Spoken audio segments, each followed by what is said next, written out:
It's preparing, setting up. This meeting is being live streamed. It says it on my side. Okay.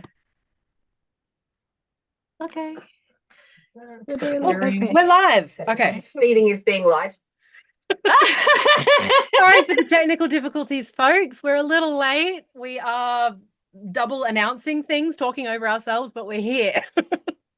Hey, hey, hey. Welcome, wonderful witches, to the launch of the Broken Pentacle podcast. Yay. This is a space for witches who walk their own path beneath an upside down sky, where the stars tell different stories and the magic, well, it's got teeth. We welcome all those here who walk their own path. We are your hosts, Owlvine and Avalon. Now, Hi. I think most of you will be familiar with Avalon. She's one of our OG witchy content creators on the internets. So she's been around for a minute, but in case you're brand new to Avalon and you haven't met this beautiful smiling face yet, Avalon, why don't you share a little bit about yourself? Let us know a little bit about who you are and the magic you do and all of that. Oh, okay. I was not prepared. Okay, so I'm Avalon Cameron.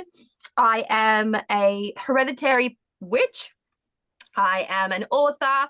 I'm a professional tarot reader, and I'm a digital content creator. So that's my large umbrella. My magic comes from Brazil. It's very ancestral. I live in Australia now. I have done so since I was 15 years old, and I practice an amalgamation of ancestral practices and folk magical practices that I was able to bring across. If you're familiar with anything to do with Yoruba tradition, like voodoo or Umbanda or Candomblé, you would know that to practice those outside of the construct of their place is very, very difficult. You need a drummer, you need a medium, you need someone to handle the spirits, you need a lot of people to make this religious wheel turn around. And so it's not like I could just pick up that practice and bring it to Australia. So I took all the magical practices, all the spirit work that I could do independently, and I've had to fashion my own practice from that. So I am a bit of a melting pot of culture, from part Brazil, part Australian. I have a very accepting, very encouraging father who's always quite constantly screaming, "What about your Scottish heritage? What about your Scottish heritage?" So I've had to really do my research, and I'm an avid reader. So I do love to read. I like to absorb as much information as I can. And I am the type of individual that, if presented with a good argument, I will absolutely change my mind about something. So, malleable thinking. That's all I'm saying. Malleable thinking. Very good. So, yes, that's about all I could say. I do live in Tasmania, completely off grid. I have 3 beautiful children, 1 dog, 1 cat, 2 chickens, and a very large property that I have to maintain myself. I live in a tiny, tiny little town, and it's delightful. I know the name of all the services: the lady at the lolly shop, the lady at the post office, the lady at the little supermarket, the lady at the pharmacy. Like everybody knows everybody in this tiny little country town. So it's such a delightful experience to live here. So that's as much as I can tell you about myself. Thank you so much for listening, and I apologize if I rambled. This has been my TED Talk. Well, guys, you'll find out a lot more about Avalon, and even me too, if you're not that familiar. I know I haven't been around on the internets for a while, but in our first episode, we actually introduce ourselves and talk about our magic and our witchery and how we do things and that kind of thing. So the first one is very much an introduction to us, and we have some delicious episodes for you. We've already filmed and recorded a bunch of them. We wanted to make sure we were well underway before we came in and started sharing it with you. So we've got this group of wonderful podcast episodes now, and you'll see us very much find our groove. If you start watching right from the beginning, we're very much finding our groove. We have some technical difficulties, this, that, the other thing, but we really find our stride. And some of the things that Avalon's just shared now, she has such an amazing, I think, quite unique perspective on magic and witchery. And we get into it, you guys. So I love the podcast because it's a chance for us to literally just go ham on like whatever magical topic is our fancy for that week. We also do a lot of wildcrafting, a lot of herbal magic, because we're both very much into that, crafting from our own environments and also just working with herbs and all that kind of stuff. So you will see all of that happening as well if you're a witch who loves to really be in their environment. If you are a folk witch, we have the goods for you. So this has kind of been our journey so far. We've been doing this for almost 2 months now, which is so weird to do it like behind the scenes for 2 months. But is there anything you want to share, Avalon? Anything about your experience with the podcast, how you feel about it, how it's going, whatever? Oh, okay, first and foremost, the experience behind the scenes is extraordinarily witchy. Like, we podcast, then we stay online and we chat about all the witchy things, and we share like little ideas. So my witchcraft, because I have this incredible soundboard, i.e. Owlvine, my witchcraft is like next level. It's been kicked into the next level because I feel the same. we have this opportunity to go, look what I found, look at what I found, look at what I found. Like, and it's because of this podcast that I am the most annoying driver in the world right now, because every time I see a wattle in bloom, I will like stop. I will absolutely stop in the middle of the road. I'll stick my phone outside and I'll take a photo, and then I'll look it up later on. And I have just become this avid observer, I think, because I have a place in which I can go to compare my notes now. And so that is what the behind the scenes of the podcast is. But the actual development, the flow, the construction, the liquidity, I would say, of the podcast is, it gets better every episode. It gets better every episode. I can honestly say that, because in the beginning we were like, we've never done a podcast before. What are you supposed to do? And then it's been the evolution of that experience. And now we are prepared, we have ideas, we figured out the technology. Mostly. It's been a very big learning curve, really, but it's been delightful. We've had, like Owlvine said, a few little technical issues, but for the most part, we've had a ton of fun, and we've discovered so much, because we are trying to be as informed as we can be when we deliver information to you. So we are behind the scenes doing mad research. I have a friend that works at the library. She'll pull anything for me, and then I get to like That's go awesome. through the catalog. Yeah. And so when I do my research, I'm a bit like type A about research, not about anything else, but about research. And so I can say that on both sides, we research what we can. And if there is something that we are continuously ignorant about, we will simply say, I don't know enough about this. I'm not familiar with this topic. It's indicative of the fact that we're very open about what we can share here as well, and that there is limits to everybody's knowledge, and we are not authorities. We're friends, we're mates. Okay, we're mates, we're not authorities.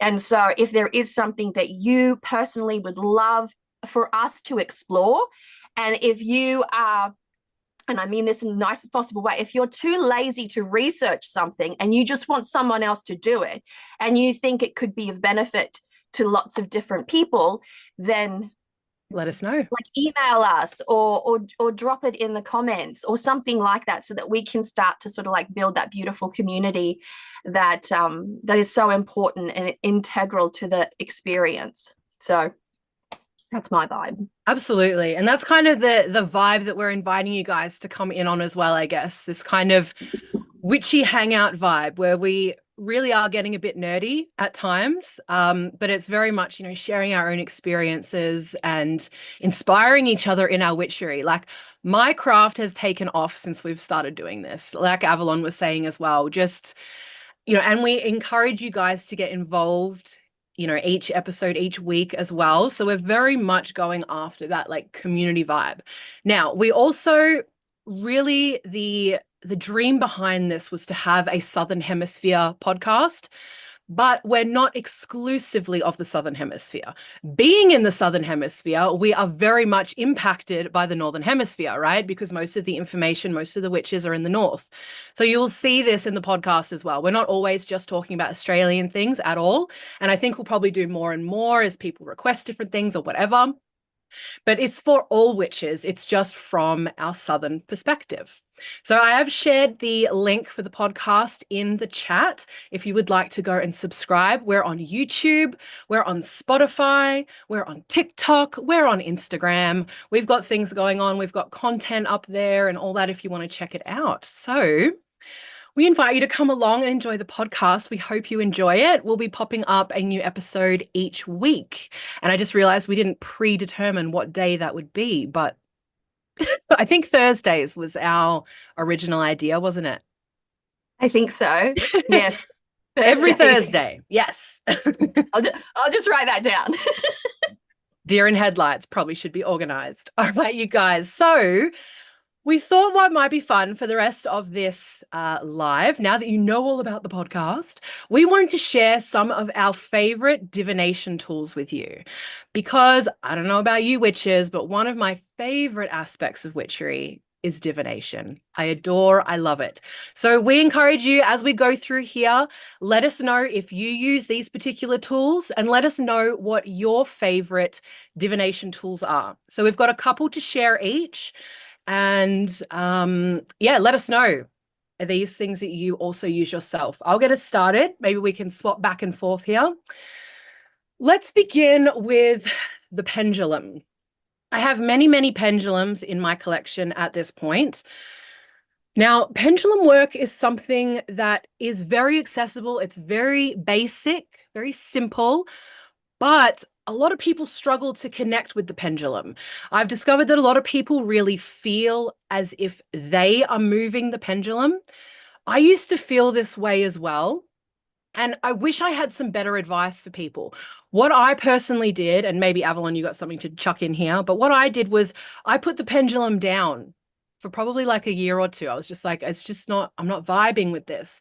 When I picked it up again, I was like, ooh. And ever since then, it's just been a tool that I connect with. So for those who don't know, with the pendulum, you obviously hold it and the micro movements are happening in your hand, of course, moving the pendulum. Some people are too aware of their consciousness right here, though. So there is a thing about kind of, I guess the way I would describe it is being in your head, I suppose. It's like being spiritually connected, being woo-woo in that moment, not being too physical or something. I don't know about that.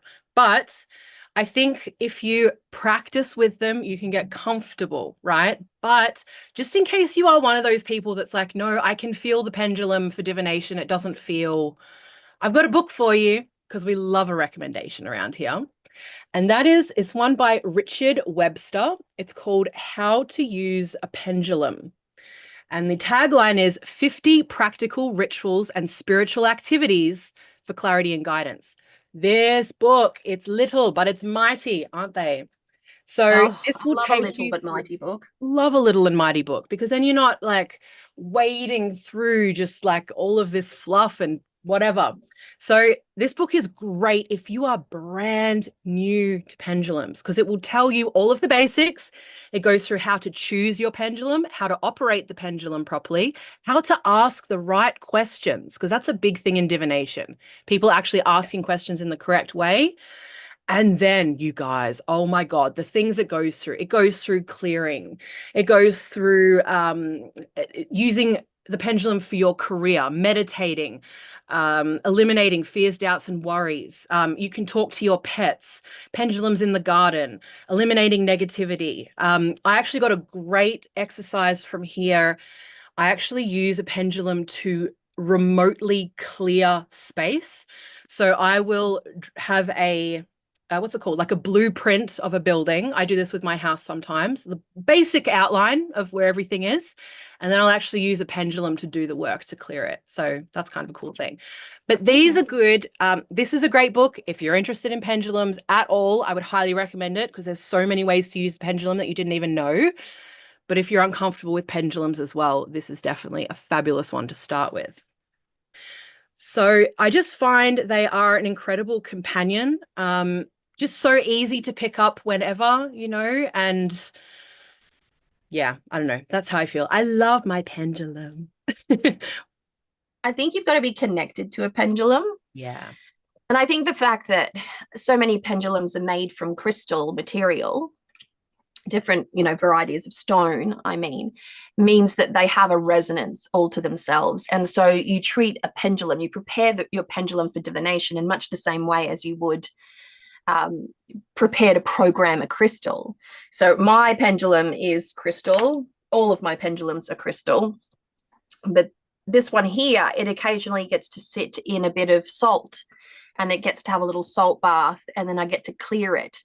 And then because it is a ritual tool that I use specifically, personally, this pendulum for my work here, it gets used for spirit work sessions. And so I anoint it with abramelin oil. It's not the only oil that I can use, but I do work with abramelin oil. I anoint my statuary or my ritual tools with abramelin. This particular version of abramelin was made by Juniper Moon's apothecary. I believe she's changed her name though.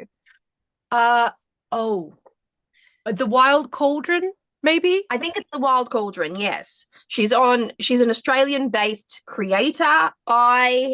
My selection of oils is incredible, and I would recommend her oils. I would recommend her oils. That's all I'm going to say. I recommend her oils. Get you some of them oils.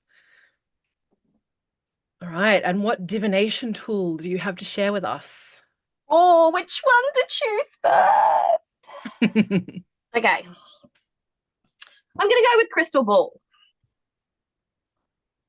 Right. So for all you divination witches, for all you earth witches, this one here is tiny. I have a selection, but I was saying to Owlvine just before we started live streaming that I'm very lastminute.com. So I had to find the nearest one, and the nearest one was this little one here. It's a bit of a scriven, if you will. So it is positioned on a little stand like so. Oh, so cute. And I will sit here, and the most important part of the experience is for the lights to be out and for the flame of one candle to be lit. You can have two, but one candle to be lit. I typically like to work with a black candle, and I keep my black candle work very sparingly. Mind you, most days you will walk into my house, there will be a black candle lit by the front door. I'm having a really hard time finding 7-day candles that are black. So just that's a side note. But having a black candle sitting there with your crystal ball, you'll soon know whether or not it works for you or it doesn't. You can amplify the experience by having a charcoal disc. Now, I would not recommend a stick incense for this at all.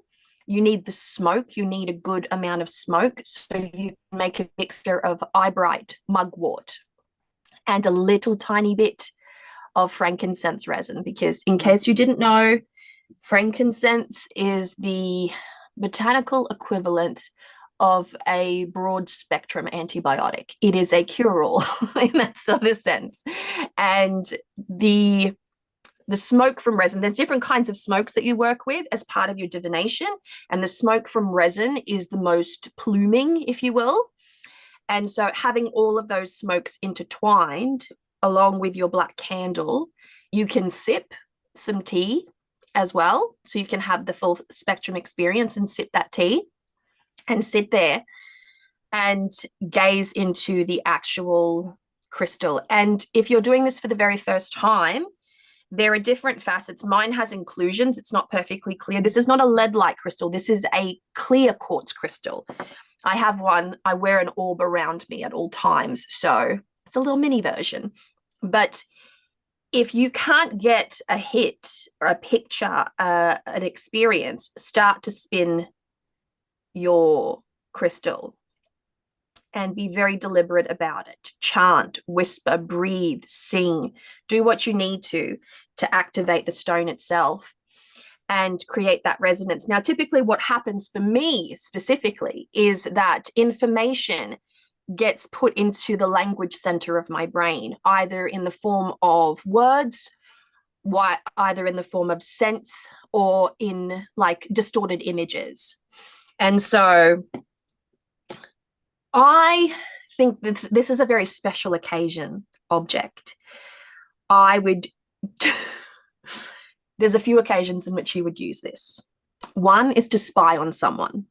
Mm-hmm. Yes, absolutely. To get that remote viewing experience. Another one is to sort of pave your way to see if you should do some spell work or not. Results, the feelings, the vibes. So it's a divination method that you can use to know if there's any kind of hidden agendas prior to doing your spells, your spell crafting, your rituals. It can also be a great one to check in on loved ones far away. And last of all, it can be a little difficult to get into it to start off with. And sometimes it merely is the bonding with the particular stone. When I started, I had a stone that would have been probably roughly that big. I had a clear crystal ball that was that big, and I could not get this thing to work. And my witchy friend Shauna at the time had this tiny little scriven. I touched her crystal and I was like, oh my God, this one actually like it's the vibe, like it speaks to me. So we just made a clean swap. So she took my much bigger chunk because it wasn't about the size, it's about the experience with the stone. And so if you are wanting to get into it, don't overlook the little crystals. Yes, everyone wants a nice big crystal ball. I have many, but I can tell you it's not the size that matters. It's the connection with the actual stone that will matter the most. And so crystal ball scrying, crystallomancy, in case you didn't know. I'd love to know if anyone in the chat scries with crystal balls. So I know it's a very classic witchy thing, but I think maybe not so popular these days. I don't know. A lot of people work with crystals. We'll see, maybe. We'll take a little poll in the chat. Who works with scrying into crystal balls? The next one that I have to share is very similar. It is scrying also. This one I've got to show you is a black mirror. Now, I'm showing you a little bit of the mirror itself, but I am keeping most of it covered. I do keep it covered when it's not in use. Okay, so scrying is one of my favorite forms of divination. I started scrying into just a candle flame itself. I really liked that. But then I up-leveled. I wanted to work with mirrors. So when you're scrying with mirrors, you can absolutely use silver mirrors or like normal mirrors, or even like polished brass and things like that, your polished metals or whatever. Those are wonderful options. Or you can make yourself your own black mirror. So I did want to share this with you because it's just such a beautiful picture. So I found this literally at a charity store, this old frame here, and it had like some paintings of angels in it or something. But I saw that and I was like, that's the one. So making your own black mirror is so, so easy. All you need is a frame with some glass in it. You clean the glass really, really well, because if you have any fingerprints left, they will be there once you're done. So you clean it all off, and then I recommend black spray paint. You can paint with paint, but you'll get a better finish with spray paint. You spray the back a couple of times over it. Spray once, let it dry, spray again. You'll get a nice finish. And then you just put it in paint to the back. Now, you can write sigils and different things into the back of the mirror. Obviously, you want to enchant your mirror before you begin. You can use oils, you can use chalk, you can do whatever you want to do there. And the process of using a scrying mirror is very similar to scrying with a crystal. It is done at nighttime. it's best, because otherwise you've just got a whole bunch of reflections in there and distractions, and it's quite hard to read. So the recommendation is that this is night work and that you have one candle. So you want a very dimly lit space, and you sort of position it just behind. You got to kind of do it perfectly so you're not getting too much of a reflection and all that. And it really is a deeply meditative experience. And again, I have a book for you. This is one of my favorites. I adore this book so much. Rosemary Ellen Guiley, The Art of Black Mirror Scrying, will take you through everything you need to know about scrying in general, right? But it's specifically focused on black mirrors, which I love. There's so much in here. It's one of those small and mighty books. Yet again, I've got so much highlighted in here. It's ridiculous, but it's a really, really fabulous one that will take you through. And even if you're someone that feels like you're a little bit more intermediate, there's some interesting methods in here. She has some interesting methods. So I would definitely recommend that. Does anyone else, do we have any scryers? Do we have anyone say yes? Haven't scryed, but always wanted to try. Oh, someone uses an obsidian crystal ball. That's like the black mirror and crystal in one. I love that. I have a sheet of obsidian, like a slab, a polished slab of obsidian. So that's a nice vibe too.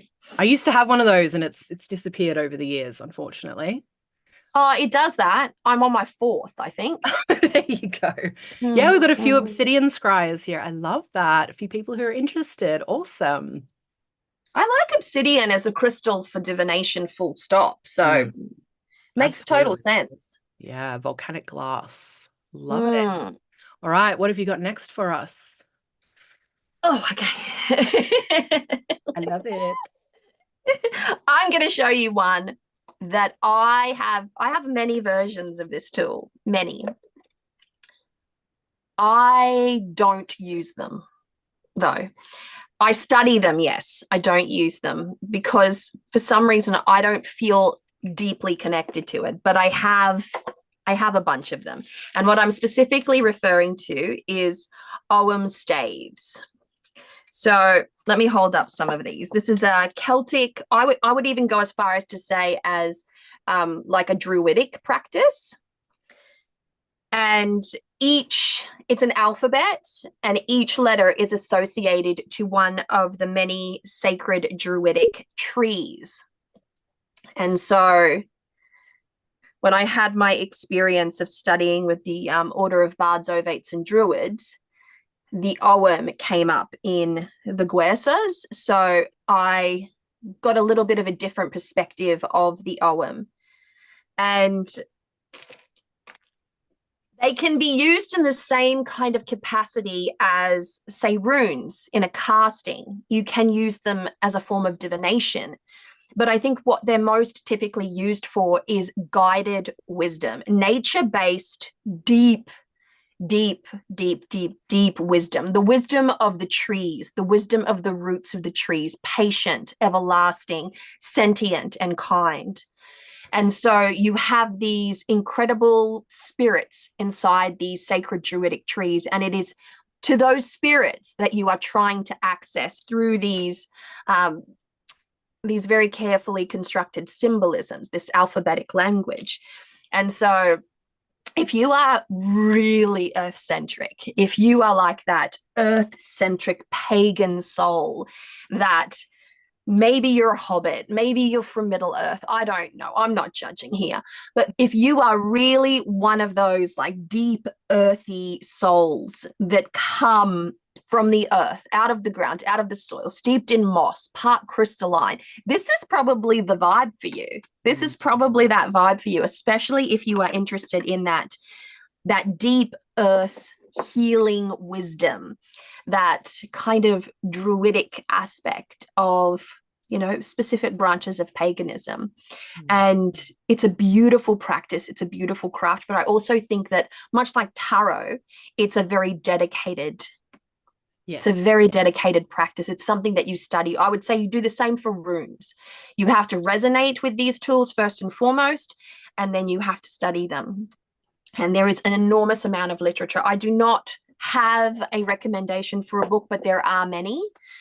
I have purchased books in the past, but I've got a little box issue going on where I live in a tiny home and my books are in boxes and I can't find them. So We have a spread out library here. I have a very large spread out library. Some are in the caravan, some are in the container, some are in the top cottage, some are down here, some at my friend's house. So that's what I've got for you. Ogham staves. Anyone fuck with Ogham staves? Does anyone work with them? I'm really curious because I don't think in physicality I know another witch that works with Ogham staves. So it's actually a topic that I've been very interested in. I purchased a book on the Ogham, like, my God, I don't know, 7 or 8 years ago or something, and I still haven't done the study yet. So it's one of those things that's still very much on my witchy study wish list, if you will. And one day we will get there because it's something that interested me, I think, right off the bat, because when I came into witchery, I was very much like deeply of that pagan, earthy, like that's what I was, really, really resonated with at the time. So, yeah, got my attention straight away, but have not yet gone there yet. Still. Hello. All right, awesome. Lots of people. Lots of people. So many to say people. So fabulous, you guys. All right, I've got one now to share with you guys. This is the elementary divination. So if you have never divined, if you're very uncomfortable with the concept of divination, but you'd like to give it a go, I wanted to share this one for you.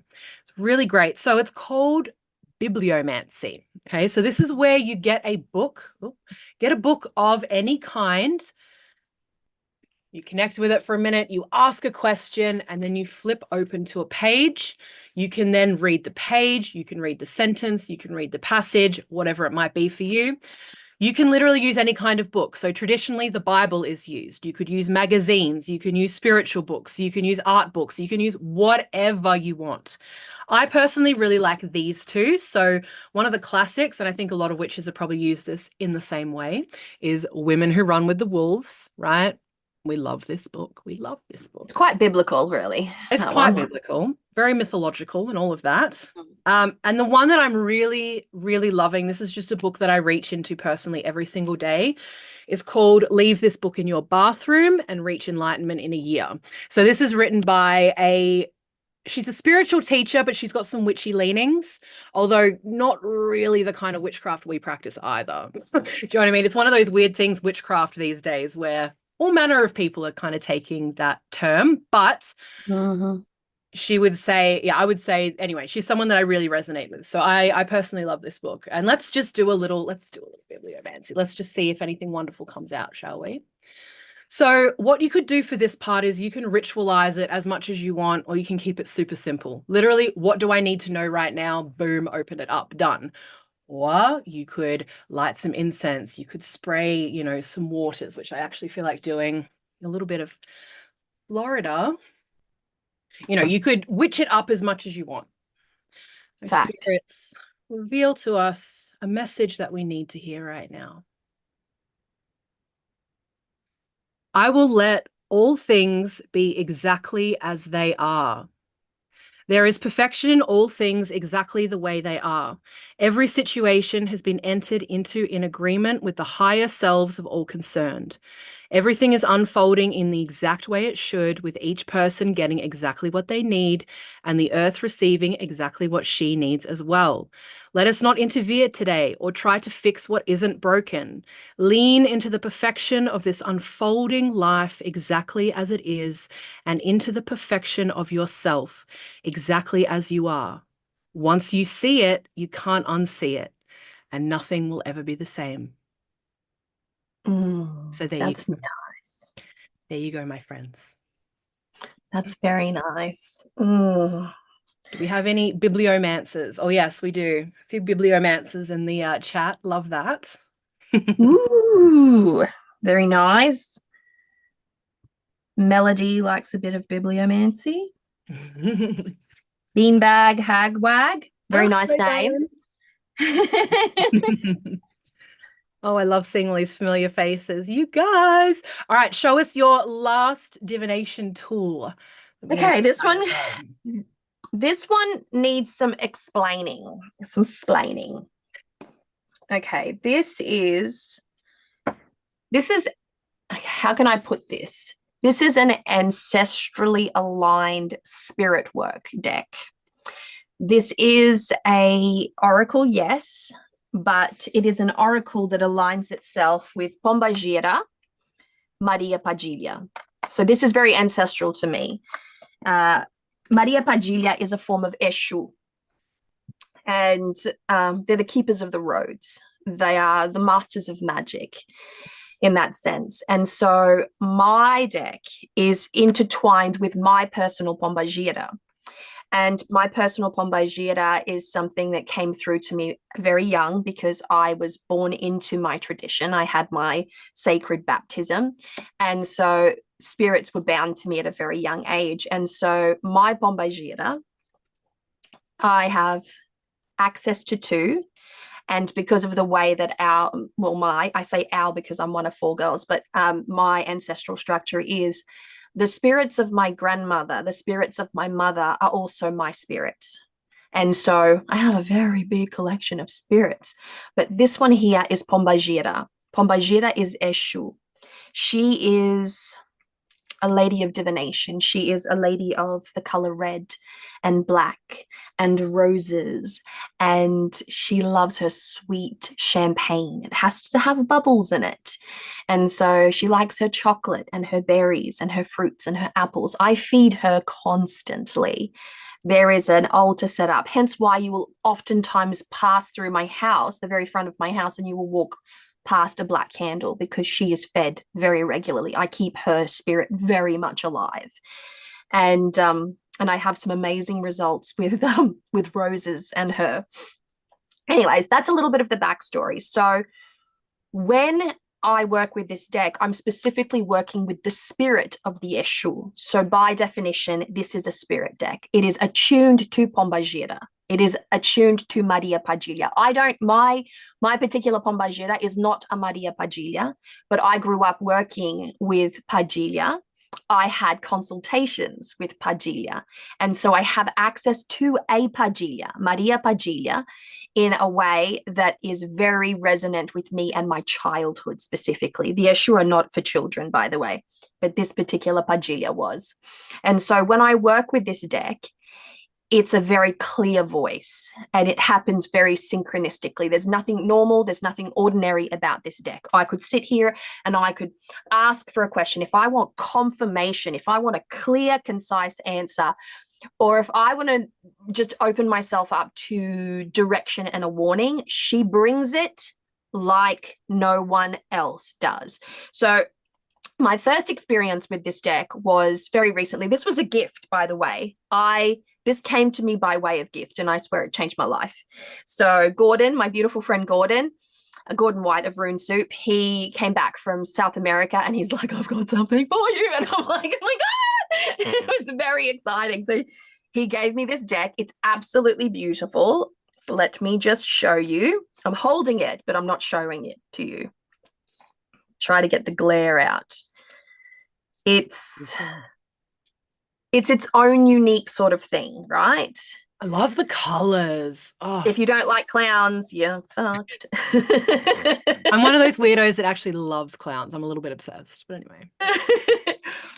I have had the most incredible experience. So the very, very first time I used this, I decided that I would let it feed itself. So like really absorb the energy of the ritual space that I've created for my Pombagira. So the incenses, the champagne, the chocolate, the roses, the flower, the intention. Every time I walk past, I'm doing these ones. Pombagira, Pombagira Mojuba, because this is what you're supposed to say, right? Every time I walk past it. So all you'll hear is clapping when candles are lit, clapping, clapping, clapping all the time. And so I had it fed, then I brought it in here. I paired it with a crystal. My sister was here at the time and I'm doing one crystal after another. And she was very specific about this stone, very specific. And I was like, I would have not guessed that for you, but none of my business, not my proclivities.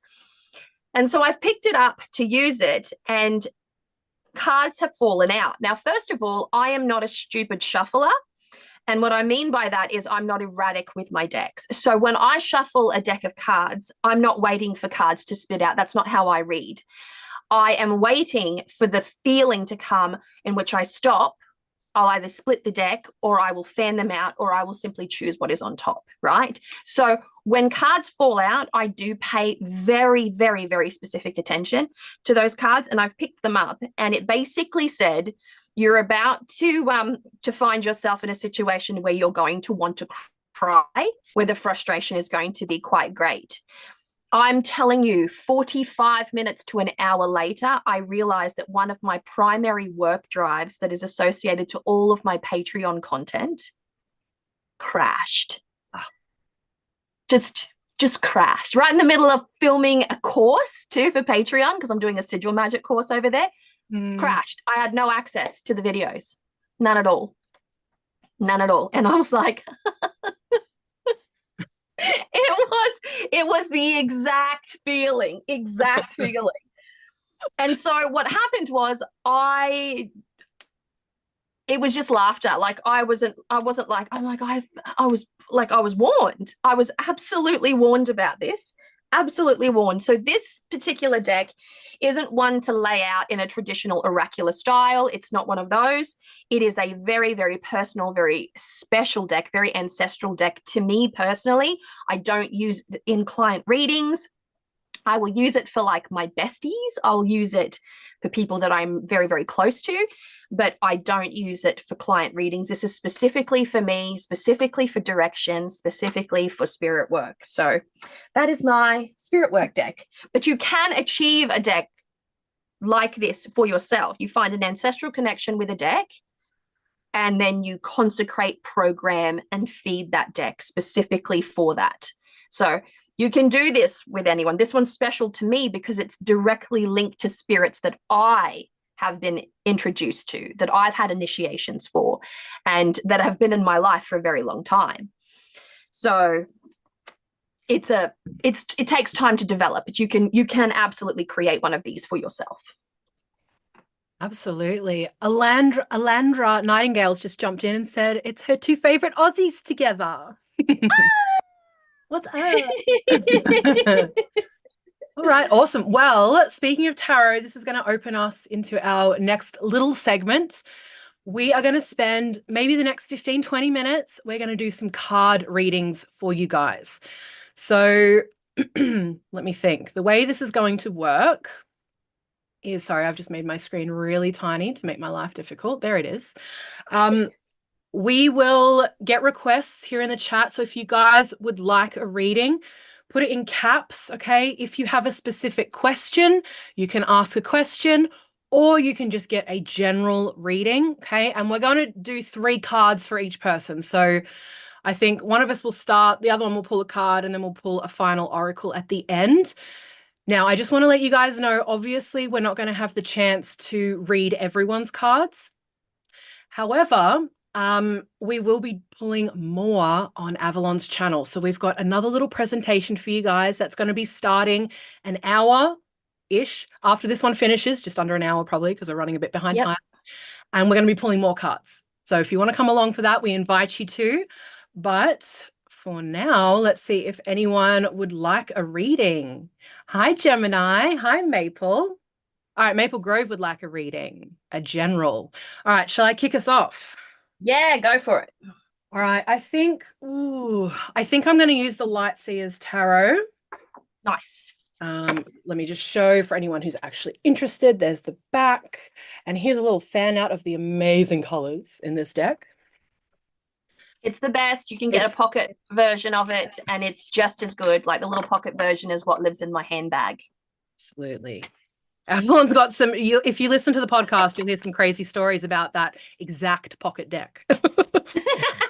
I think, did we share it on? I think you shared it on the podcast. We talked about it. I think we did. I think on the early episodes. Yeah. Part of the early episodes of the podcast, I was actually house sitting for my ex-husband. So we're in there. That's right.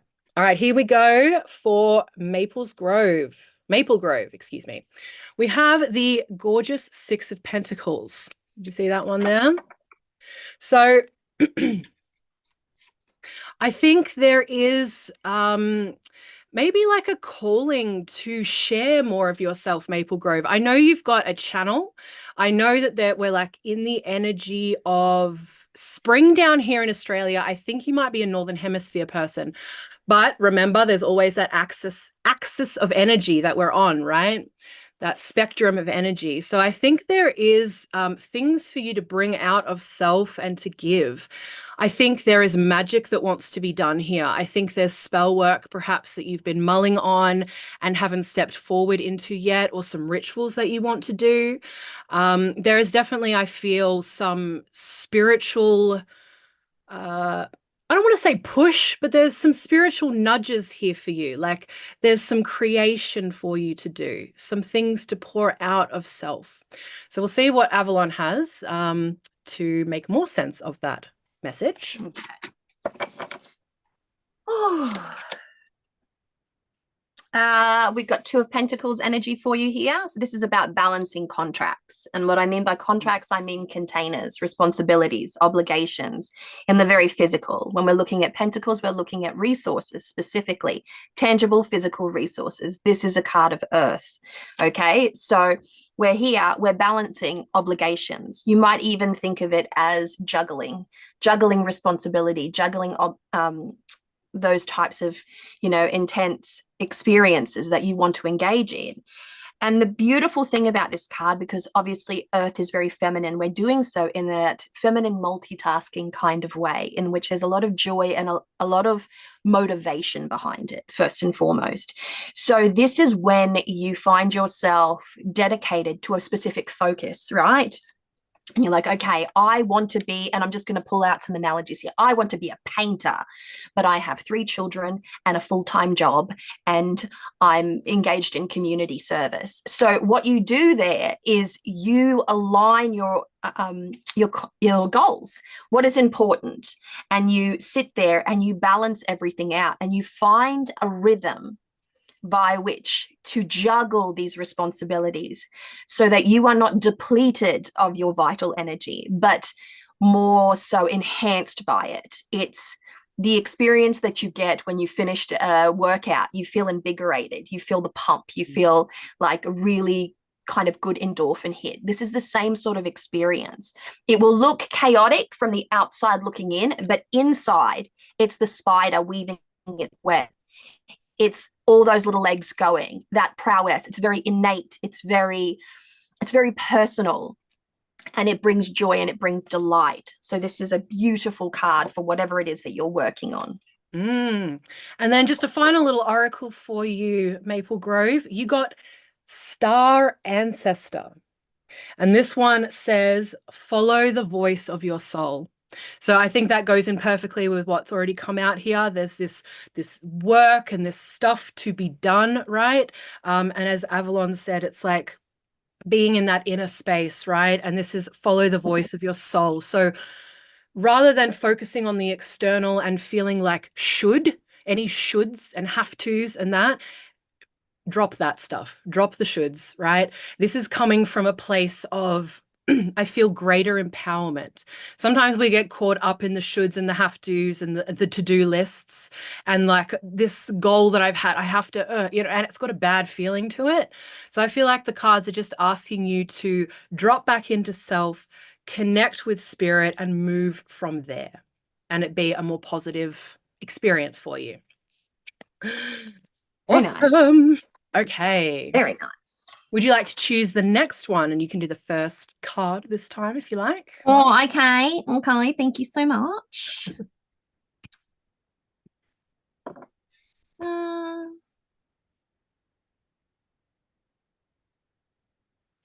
There is a general reading. I think the next one in line is Rock and Robin. Rock and Robin. That's such a fun name. Rock and Robin Bird. There's more to that one. There is more to that name. All right. Doing general readings. General reading.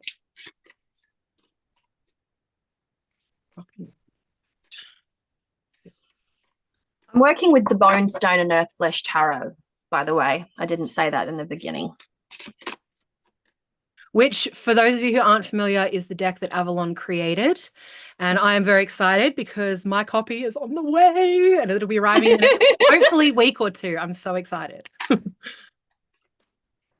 Yeah, I checked the other day and it's listed as in stock on Blue Angel website. That's when I saw it. Yeah, I saw you posted it and I was like, immediately go and get my copy. I'm waiting for my author copies to arrive at any day now. Oh, King of Swords. King of Swords. So we have a card that delves deep into the mental landscape here. So this is sovereignty over the mind. And when I say sovereignty over the mind is like keeping your shit tight.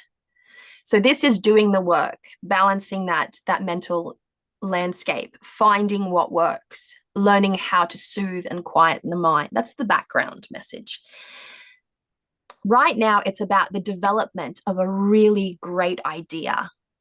This card is hearkening to a time in which your mind is going to be the divine driver to the experience, and it is going to allow you to see the evolution of a process that really ignites that intellectual curiosity.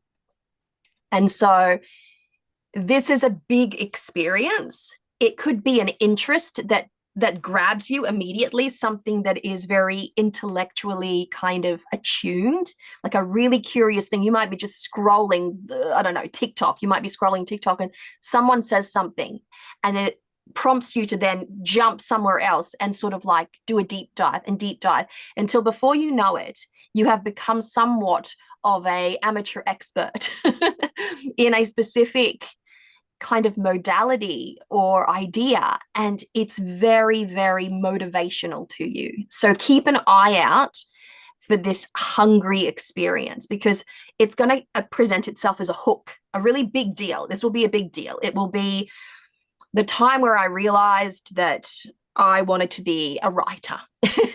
Like it's that time. It's like it's a big hook, it's a big idea, it's a big concept that comes into play and you want to dedicate time to it. And the best part about it is you are sovereign in this area, which means you have the material, you have the brain power, the capacity to get this done. So beautiful opportunity, grab it with both hands.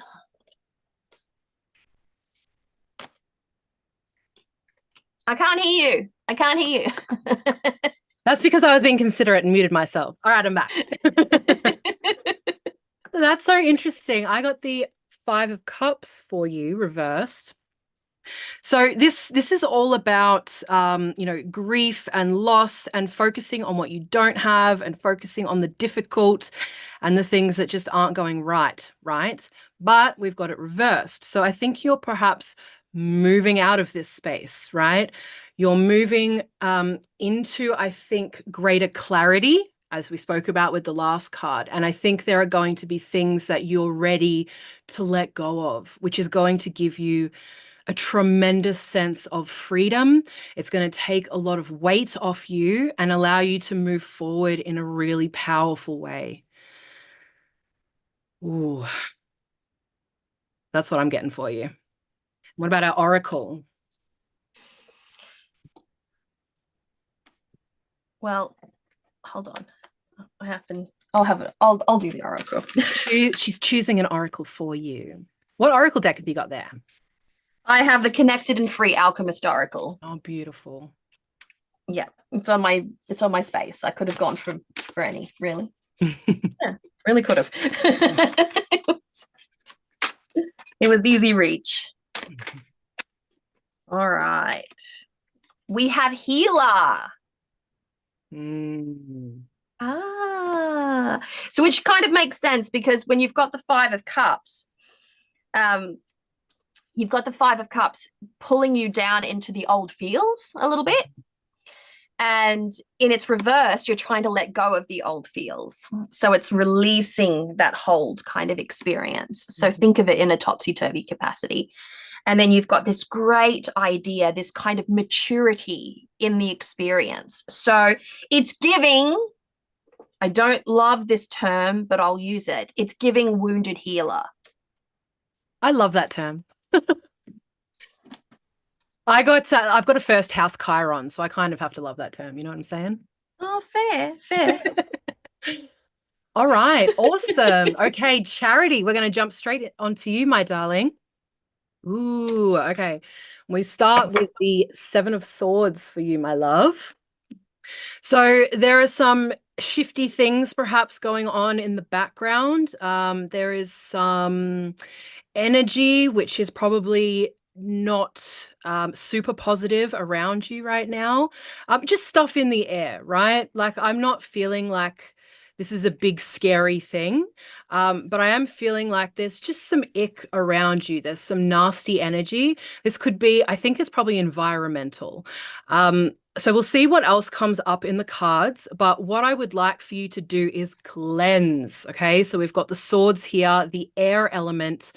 So cleanse, cleanse, cleanse. You can use herbal smokes. They're wonderful. We spoke earlier about fumigation a little bit. Resins are really fabulous to use. Sage is one that you can use as well. That's a popular one. Rosemary, these kinds of things. In this case, when we're talking about smoke cleansing, it's not recommended to use incense sticks and synthetic maybe perfumes and things like that. You can if you feel drawn to that and that's how you work, that's fine. But we would recommend going in with like your herbal allies, you know, like those things with really a potency to them. So that's very interesting. See what else the cards have for you. All right. This is for Charity. Charity. Ooh, we have High Priestess. Love. The secret tarot joke to this one is blowjobs, but we're not talking about that today. Oh, we might need to do an episode on that. We've got the inside landscape. This is all about focusing on the inside landscape and feeling the wisdom so deeply that you are unable to articulate that wisdom. It's the deep knowing that people talk about, that moment of like, I know. It's also one of the aspects of this card that is the most ignored. It's when you have a strong feeling about something, but you push away that sensation in favor of your mind. Like, oh, no, I'll be right. I'm thinking of the best outcome here. But really, this is the internal compass. The High Priestess, she is all intuition all of the time. She sees past, present, and future. She is divinely connected. She is intricately connected with the realm of spirit. So she is the veil, not behind the veil. She is the actual veil that dangles in between. When you brush up against the veil, what you get is you touch the divine, you touch spirit a little bit. And so every time you connect with this internal energy, it is a matter of touching that divine. And so to dishonor that by saying, she'll be right, which is very Australian, in case you didn't know, she'll be right. We'll just do it anyway. We'll do it despite, and then push all of those feelings aside. It's actually doing damage. It's doing damage to your intuitive faculties specifically. The more credence you give this doesn't mean permission to be a weirdo, although it can mean, but it means learn how to honor it in a way that fits beautifully with your lifestyle. Learn the language that's necessary that fits beautifully with your lifestyle. So for instance, I'll make this personal to me. Somebody said, hey, Abs, we're going out for a beer, knowing that I love a beer in summer, in the sunshine season. So we're going out for a beer, and I get this feeling of like, I'm not sure that the roads are going to be good today, or something niggles at me about it. I will simply say, I can't make it. I've made plans with someone else. So I will actually really, really lean into this card when I hear it, when I really, really hear it pulling at me, and I will let it drive the ship for a little bit of time.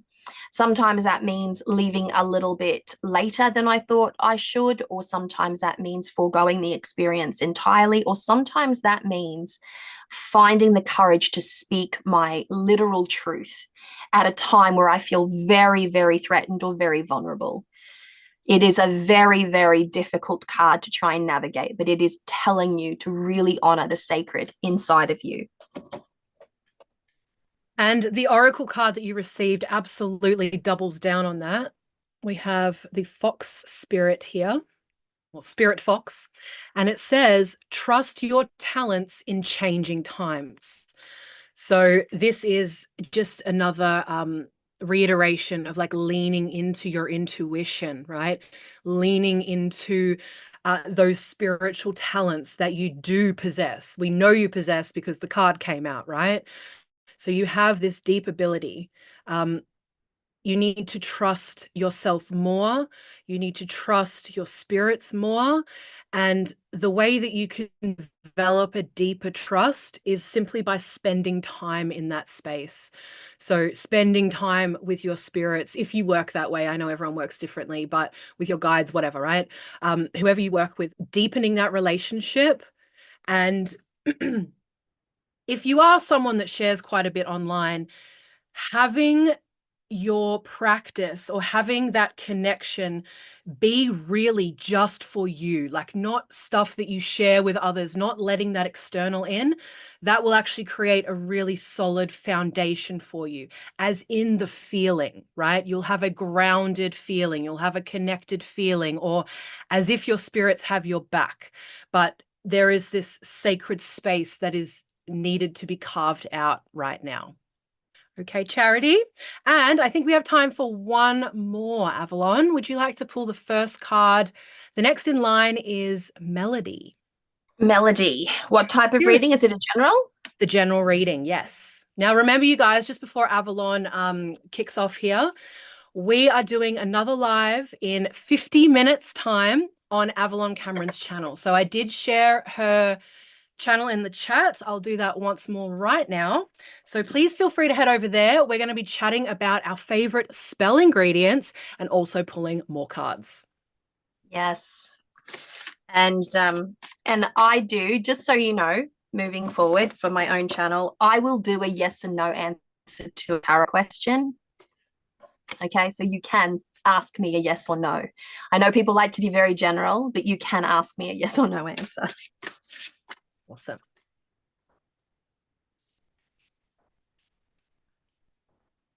All right, here we go. Woo! 8 of Pentacles. Who was this for? I love the Eight of Pentacles. This is for Melody. Sorry, I'm just trying to find Melody. Melody. I like that name. This is about getting to work. This is the card of mastery. We're in the realm of earth again. We're with pentacles. And if you remember what I said earlier, pentacles relates to resources. This means work. It means money. It means health. It means time. Time is one of our greatest resources these days. So I want you to really be liberal. I'm an earth sign, so I take very specific care in how I talk about earth cards, because as a tarot reader and a tarot author, I can tell you that it's the forgotten suit. I can tell you. So this is the card of mastery through repetition, traditional, earned, specialized mastery. It means doing the task over and over and over again and refining the process, adapting that process until what you have is your own form of art. It is such an incredible card. It really is a card of refined repetition. This is the ADHD card, if you know what I mean. This is the hyper focus, hyper fixate, do it over and over and over again. And it's a call. It's almost like a willful summoning to a divine cause, if you will. Like, this feels incredibly important. I must do this way at this time. And so you embark on this experience. It's like learning a sport, learning how to dribble a basketball, or learning how to fire twirl. It's doing the same thing. It's practice and practice and practice. So it's giving you a nod to practice and to really invest time and energy and effort and resources into said practice. So whatever it is that you've got going on in the back of your mind, it might be an idea. You might be like, oh, I'd like to make candles. Well, anything that you've got in the back of your mind, it's a summoning to do that thing. and to double down and invest on it. Because when this card appears, it is the card of refined mastery. It means that whatever you dedicate your time, your energy, and your resources towards, you are going to be very, very good at it. So let that be the message. Awesome. All right. I might have said maple again, I think, but this is for Melody. Just confirming that. Oh, you said Melody. I did, Melody. Good, good, good. All right, Melody. So interesting. Your next card is the Wheel of Fortune. So I think there is all manner of things that are going to open up from doing this. So following Avalon's advice there is some amazing opportunity opening up in your world, destiny, fate, perhaps. I think by exploring and opening in this way, that what you are truly here to do, which I think for many of us is a lot of different things, not just one thing, but whatever it is that you're here to do will open up for you, right? Through movement, through action, through moving into these things, doing the work. A lot of us get stuck in the mental, right? We just stay here and we go dreams, wishes, hopes, and it becomes this whole thing and we just never do anything about it. But if we try and just shut the head off for a minute and just move little incremental movements, just a little thing every day, it's really going to open up some stuff for you. The wheel is like, that's an intense energy, right? So I think there are some really big changes on the horizon, which I would say under the circumstances are probably pretty positive. So that's exciting. All right, I've got an oracle card for you. Pleasure and pain. There you go. So yes, you're going to derive an enormous amount of pleasure from it, but there will be some teething pain, if you will, much like it was when we set up this podcast. 100%. The learning curve, the frustrations of having that limited knowledge on something that so many other people had great knowledge on, i.e. Zoom. So, pretty good reading, Melody. Yeah, what are you going to do with that? It's Very important exciting. to say, folks, that tarot cards are a call to action. So it's not enough to just know. It's always important to do. You work in alignment with it. So you don't just do a tarot reading. You take action with that tarot reading, alongside that tarot reading. That's the purpose of it anyway. Absolutely. And remember too, that if you get like a negative or scary reading, the cards are coming out for you as you are right now, and it's giving you information. So as Avalon said, you can sit there and do nothing with that information, or you can act on it. And often when you act on it, you're changing your path forward as well, right? So it doesn't just have to be like, oh my God, this thing, but also remember that life is filled with ups and downs. And even if you pull the Tower and the Death card and, the Devil all together, it's probably not going to be that bad. You're going to make it through,